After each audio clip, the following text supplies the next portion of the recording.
No, no, no, no, no, no, no. Oh, man, no, no, no, no. Ba-da-da-da. Hello. We're gonna be reading some more. Chapter 13. The adventure of the day mightily tormented Tom's dreams that night. In the morning, it occurred to him that the great adventure itself might have been a dream. There was only one very strong argument in favor of this idea, namely, that the quantity of coin he had seen was too vast to be real. He had never seen as much as $50 in one mass before, and he was like all boys of his age and station in life, in that he imagined that all references to hundreds and thousands were mere fanciful forms of speech, and that no such sums really existed in the world. This uncertainty must be swept away. He snatched a hurried breakfast and went to find Huck. Huck was sitting on the gunwale of a flatboat, dangling his feet in the water, looking very melancholy. Hello, Huck. Hello yourself. Silence for a minute. Tom, if we'd left the blamed tools in the dead tree, we'd got the money. Oh, ain't it awful? Tain't a dream then. Somehow I most wish it was. What ain't a dream? That thing yesterday. Dream? If them stairs hadn't broke down, you'd seen how much dream it was. I've had dreams enough all night, with that patch-eyed Spanish devil going for me all through him. Rot him. No, not rot him. Find him. Track the money. Tom, we'll never find him. A fella don't have only one chance for such a pile. And that one's lost. That one's lost. I'd feel mighty shaky if I was to see him anyway. Well, so'd I. But I'd like to see him anyway. And track him out. To his number two. Number two, yes. I've been thinking about that. What do you reckon it is? I don't know. Say, Huck, maybe it is. Maybe it's the number of a house. Goody. No, Tom, that ain't it. If it is, it ain't this. It ain't in this one horse town. There ain't no numbers here. I'll be back. My computer's dying. I'll just go charge it. Give me 2 seconds.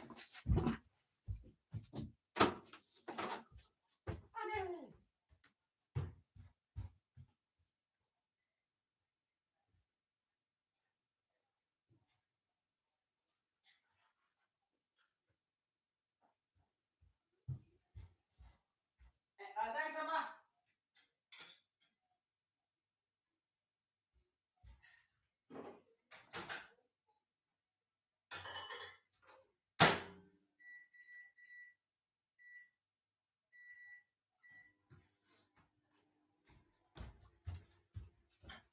Aloha. I've gotten a charger. And now. I'm going to check on your lawnmower. Sweet. Are they back? I finally lawn mowed today. Again. I lawn mowed a few days ago. I did most of the yard. There's still one section I hadn't done. So I very uncharacteristically of me, actually went and finished the job. So that's good of me. Aja, come here. There's a cat. Aja. She wants meat food. Anyway, back to where I was. I'll be leaving to get some tea as well.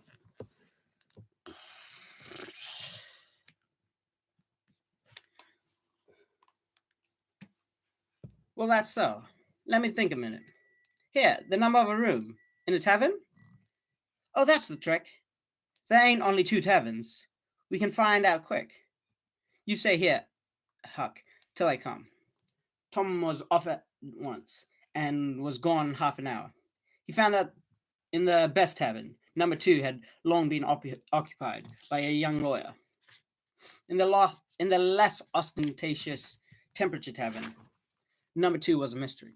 The tavern's keeper, his young son, said it was kept locked at all times.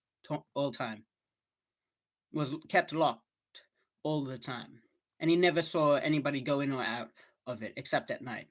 He did not know any particular reason for this. had some curiosity, but had entertained himself with the idea that the room was haunted. It's spelled really weird, by the way, like HA apostrophe NTED. Haunted, haunted, yeah, haunted. That's what I found out, Huck. I reckon that's the very number two we're after. I reckon it is, Tom. Now what you gonna do? Now what you going to do? Tom thought. Then he said, I'll tell you. The back door of the number two comes out into that little close alley between the tavern and the old brick store. Now you get hold of all the door keys you can find, and I'll nip all of Auntie's. And the first dark night we'll go there and try him. And mind you, keep a lookout for Injun Joe, because he said he was going to drop into town once more. If you see him, you just follow him.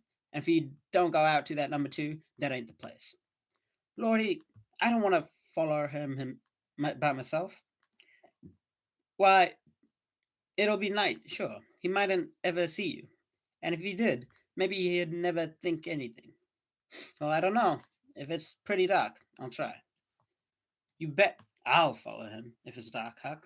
Why, he might have found out he couldn't get his revenge and be going right after that money. It's so, Tom. I'll follow him. I will, by jingos. Now you're talking. Don't you weaken, Huck, and I won't. I'm just getting some tea.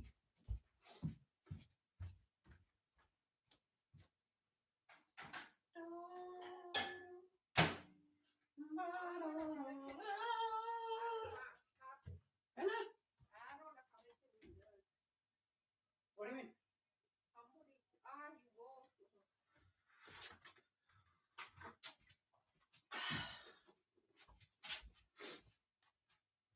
Lord, my mom thought I was talking to someone. But I'm just reading to myself and one other person because I look like a madman. That night, Tom and Huck were ready for the adventure. They hung out about the tavern until after 9, one watching the alley and the other the tavern door. Nobody entered the alley or left it. Nobody resembling the Spaniard entered or left the tavern door. The night promised to be a fair one, so Tom went home with the understanding that if a considerable degree of darkness came on, Huck was to come and meow, whereupon he would slip out and try the keys. But the night remained clear, and Huck retired to bed in an empty sugar hogshed about 12. Tuesday, the boys had the same ill luck. Also Wednesday. But Thursday night promised better. Tom slipped out with his aunt's old tin lantern, and a large towel to blindfold it with. He hid the lantern in Huck's sugar hogshead, and the watch began. About an hour before midnight, the tavern lights, the only ones thereabouts, were put out. Got a bit of a sniffly nose. Tom got his lantern, lit it, wrapped it in a towel, and the two adventurers crept in the gloom towards the tavern. Huck stood sentry, and Tom felt his way into the alley. Then there was a season of waiting anxiety that weighed upon Huck's spirits like a mountain. Momentarily, he expected catastrophe, and it seemed as if his heart would soon wear itself out. The way it was beating. Suddenly, there was a flash of light, and Tom came tearing by him. "Run!" said he. "Run for your life!" He needn't have repeated it. Once was enough. Huck was making 30 or 40 miles an hour before the repetition was uttered. The boys never stopped till they reached the shed of a deserted slaughterhouse at the lower end of the village. As soon as Tom got his breath, he said, "Huck, it was awful. I tried 2 of the keys, just as soft as I could, but they made a power of a racket. They wouldn't turn in the lock either. Well, without noticing what I was doing, I took hold of the knob, and open comes the door. It weren't locked. I hopped in and shook off the towel, and great Caesar's ghost. What do you see, Tom? Huck, I almost stepped onto Injun Joe's hand. He was laying there, sound asleep on the floor, with his old patch it on his eye, and his arms spread out. Lordy, what did you do? Did he wake? No, never budged. Drunk, I reckon. I just grabbed that towel and started. I never thought of the towel, I bet. Well, I would. My aunt would make me mighty sick if I lost it. Say, Tom, did you see that box? I didn't wait to look around. I didn't see anything but a bottle and a tin cup on the floor by an Injun Joe. Yes, and I saw 2 barrels and lots more barrels. Don't you see now what the matter with him? With what the matter with that haunted room? How? Why, it's haunted with whiskey. Maybe all the temperance taverns have got a haunted room. Hey, Huck? I reckon maybe that's so. Who would have thought such a thing? But say, Tom, now's a mighty good time to get that box if Injun Joe's drunk. It is that. You try it. Huck shuddered. Well, no, I reckon not. Only 1 bottle alongside of Injun Joe ain't enough. Huck. If there'd been 3, he'd be drunk enough, and I'd do it. There was a long pause for reflection. And then Tom said, Looky here, Huck. Let's not try that thing anymore till we know Injun Joe's not in there. Now, if we watch every night, we'll be dead sure to see him go out sometime or other. And then we'll snatch that box quicker than lightning. Well, I'm agreed. I'll watch the whole night long, and I'll do it every night too, if you'll do the other part of the job. All right, I will. All you gotta do is trot up Hooper Street, block and meow. Agreed, and good as wheat. Now, Huck, I'll go home. I'll begin to be daylight in a couple of hours. You go back and watch, will you? I'll haunt the tavern every night for a year, Tom. I'll sleep all day and I'll stand watch all night. That's all right. Now, where are you gonna sleep? In Ben Rogers' hayloft. Well, if I don't want you in the daytime, I'll let you sleep. I won't come bothering around. Anytime you see something's up in the night, just skip right around and meow. The first thing Tom heard on Friday morning was a glad piece of news. Judge Thatcher's family had come back to town. Both Injun Joe and the treasure sank into secondary importance for a moment, and Becky took the chief place in the boy's interest. He saw her, and they had an exhausting good time playing High Spy and Gully Keeper with a crowd of their schoolmates. The day was crowned in a peculiarly satisfactory way. Becky teased her mother to a point the next day for the long-promised picnic, and she consented. The invitations were sent out before the sunset, and straight away the young folks of the village were thrown into a fever of pleasurable anticipation. Tom's excitement enabled him to keep awake until a late hour, and he had good hopes of hearing Huck's meow and of having his treasure to astonish Becky and the picnickers with next day. But he was disappointed. No signal came that night. Morning came eventually, and by 11 o'clock, a giddy and rollicking company were gathered at Judge Thatcher's. It was not the custom for elderly people to mar picnics with their presence. The children considered safe enough under the wings of a few young ladies of 18 and a few young gentlemen of 23 or thereabouts. The old steam ferry boat was chartered for the occasion. Presently, the gay throng filed upon the main street laden. Presently, the gay throng filed up the main street, laden with provision baskets.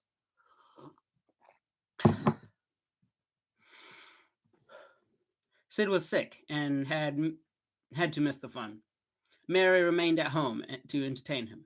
The last thing Mrs. Thatcher said to Becky was, "You'll not get back till late. Perhaps you'd better stay all night with one of the girls that live near the ferry landing, child." "Then I'll stay with Susie Harper, Mama." "Very well. Mind and behave yourself." 3 miles below town, the ferry boat stopped at the mouth of a woody hollow and tied up. The crowd swarmed ashore, and soon the forest distances and craggy heights echoed with shoutings and laughter.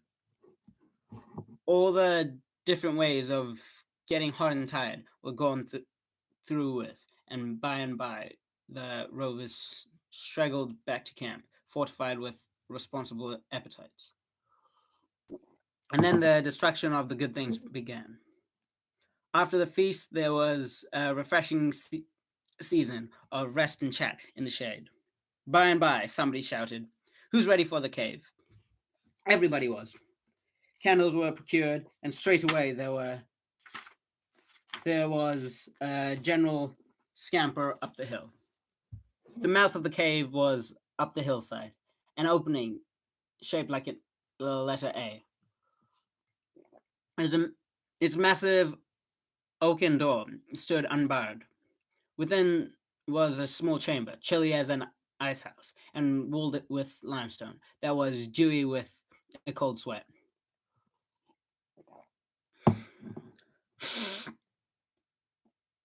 I was just reading on autopilot. Oh, someone else is here. Hello. was a romantic. It was romantic and mysterious to stand here in the gloom and look out upon the green valley shining in the sun. But the impressiveness of the situation quickly wore off, and the romping began again. By and by, the procession went filing down the steep descent of the main avenue, the flickering rank of lights dimly revealing the lofty walls of rock almost to the point of junction. What? By and by, the procession went filing down the steep descent of the main avenue, the flickering rank of lights dimly revealing the lofty walls of rock almost to their point of junction, 60 feet overhead. The main avenue was not more than 8 or 10 feet wide. Every few steps, other lofty and still narrower crevices branched from it on either hand, for McDougal Cave was but a vast labyrinth of crooked aisles that ran into each other and out again, and led nowhere. It was said that one might wander days and nights together through its tangle of rifts and chasms and never find the end, and that he might go down and down into the earth, and it was just the same labyrinth underneath the labyrinth, and no end to any of them. No man knew the cave. Most of the young men knew a portion of it, and it was not customary to venture much beyond this known portion. Tom Sawyer knew as much of the cave as anyone. The procession moved along the main avenue, some 3/4 of a mile, and then groups and couples began to slip aside into branch avenues, fly along the dismal corridors, and take each other by surprise at points where the corridors joined again. Parties were able to elude each other for the space of half an hour without going beyond the known ground. By and by, one group after another came straggling back to the mouth of the cave, panting, hilarious, smeared with tallow drippings and daubed with clay. Then they were astonished to find that they had been taking no note of time and that night was at hand. The clanging bell had been calling for half an hour. However, this sort of close to the day's adventure was romantic and therefore satisfactory. When the ferry boat with her wild freight pushed into the stream, nobody cared sixpence for the wasted time, but the captain of the craft. Huck was already upon his watch when the ferry boat's lights went past the wharf. He heard no noise on board, for the young people were as subdued as people usually who are nearly tired to death.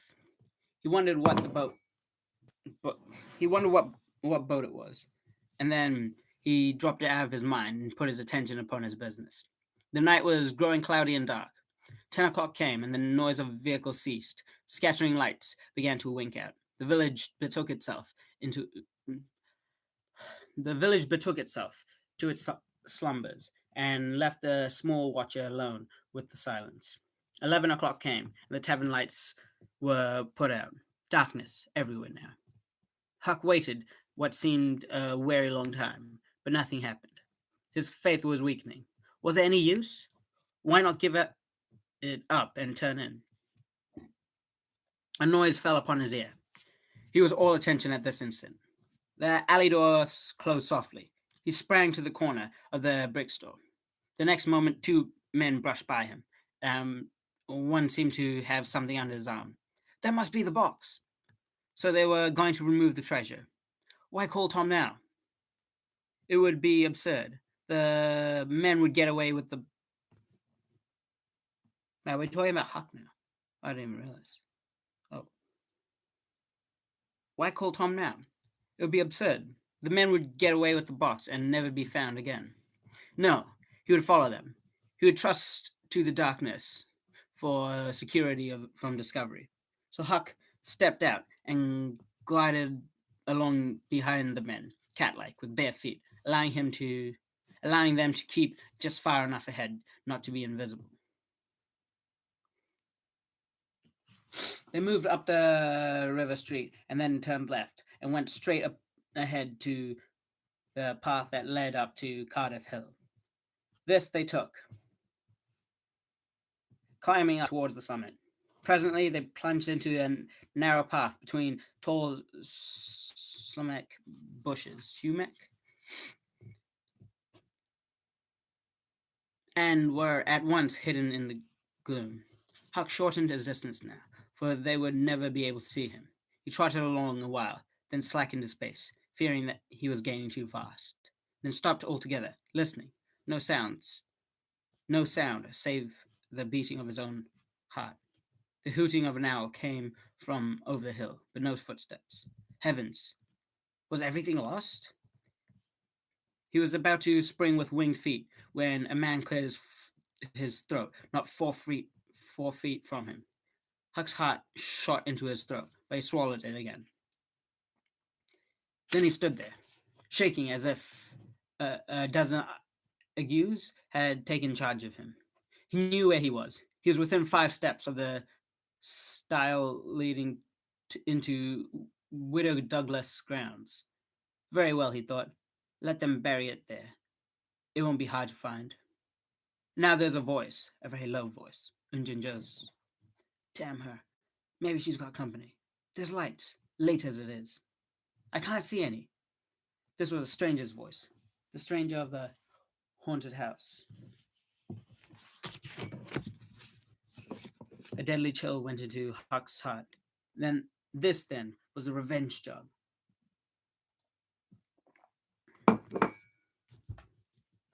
His thought was to fly, but then he remembered that the widow Douglas had been kind to him more than once, and maybe these men were going to murder her. He wished he dared venture to warn her, but he didn't dare. They might come and catch him. He thought all of this in the moment that elapsed between the stranger's remark and Injun Joe's next, which was, because the bush is in your way. Now, this way now. You see, don't you? Yes. Well, there is company, I reckon. Better give it up. Give it up. And I ain't give it up, and I just leaving this country forever. Give it up and never have another chance. I tell you, I don't care for her swag. You can have it, but her husband was rough on me many times. He was the justice of the peace that jugged me for a vagrant. And that ain't all. He had me horsewhipped, in front of the jail, with all the town looking on. Then he took advantage of me and died. But I'll take it out on her. Oh, don't kill her. Don't do that. Kill. Who said anything about killing? I'll kill him if he was here, but not her. When you want to get revenge on a woman, you don't kill her. Bosh. You go for her looks. You slur her nostrils. You notch her ears like a sow. By God, that's... Keep your opinion to yourself. I'll tie her to the bed. If she bleeds to death, is that my fault? You're helping this thing, my friend. That's why you're here. I mightn't be able alone. If you flinch, I'll kill you. Do you understand?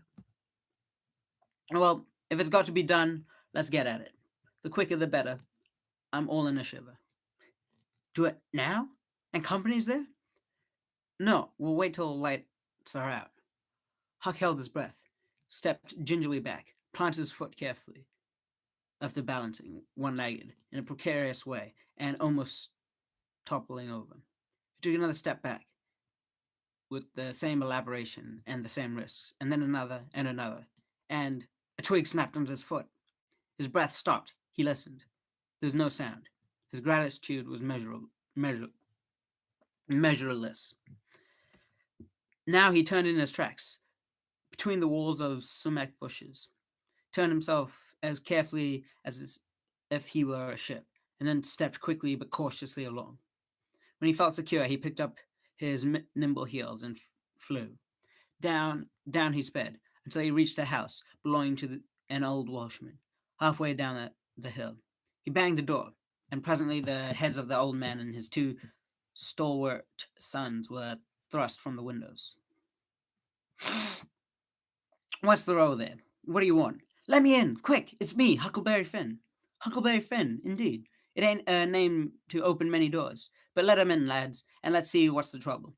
Please don't ever tell I told you, were Huck's first words when he got in. Please don't. I'll be killed for sure. But the widow's been good friends to me, and I want to tell. I will tell if you'll promise you won't ever say it was me. By George, he has got something to tell, or he wouldn't act so, exclaimed the old man.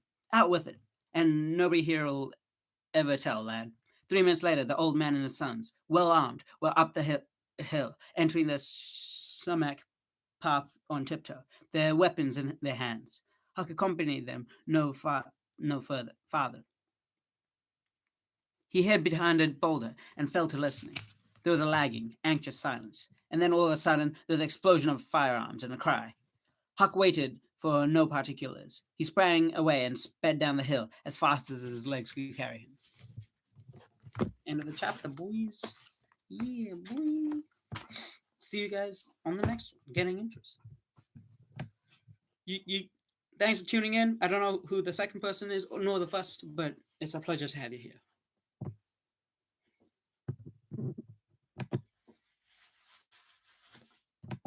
And